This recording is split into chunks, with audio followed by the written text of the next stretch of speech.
తుపాకి వెంకట యాదవ్ మొదటిగా ఆంధ్రప్రదేశ్ నూతన ముఖ్యమంత్రిగా ప్రమాణ స్వీకారం చేసి బాధ్యతలు స్వీకరించినటువంటి గౌరవ శ్రీ నారా చంద్రబాబు నాయుడు గారికి, అదేవిధంగా deputy chief minister Konidela Pavan Kalyan గారికి, అదేవిధంగా ఐటీ మినిస్టర్ నారా లోకేష్ గారికి శుభాకాంక్షలు. గత ఎన్నికల ప్రచారంలో భాగంగా మన గౌరవ ముఖ్యమంత్రి నారా చంద్రబాబు నాయుడు గారు ఇచ్చిన హామీ మేరకు మొదటగా 5 సంతకాల మీద 5 పత్రాల మీద సంతకం చేయడం జరిగింది.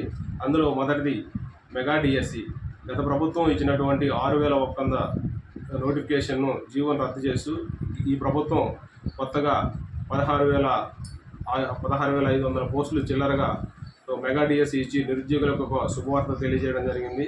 అదేవిధంగా రెండో సంతకం land titling act. Land titling act కూడా ఆ రోజు ఎన్నికల ప్రచారంలో భాగంగా చెప్పి ఈరోజు దాని మీద కూడా రెండో సంతకం చేసి ల్యాండ్ టైటిలింగ్ యాక్ట్ రద్దు చేయడం జరిగింది. మూడో సంతకం పింఛన్లు.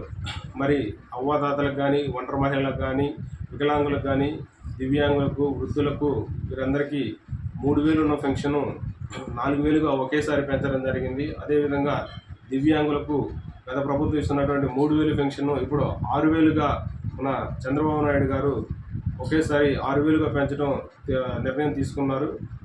ఇది కూడా అందరికీ శుభ పరిణామం. మరి అదేవిధంగా మరొక సంతకం అన్నా క్యాంటీన్ అనేది ప్రతి పేదవాడికి 5 రూపాయలకి కడుపు నిండా భోజనం పెట్టేటువంటి ఆలోచన, అలాంటి స్కీము రావడం ప్రతి పేదవాడికి అందరికీ ఇది ఒక శుభ పరిణామం. అదేవిధంగా ఐదో సంతకం స్కిల్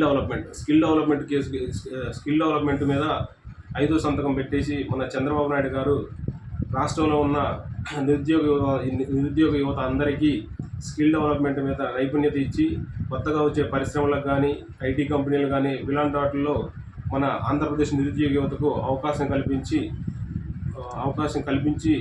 కల్పించాలని కోరుకుంటూ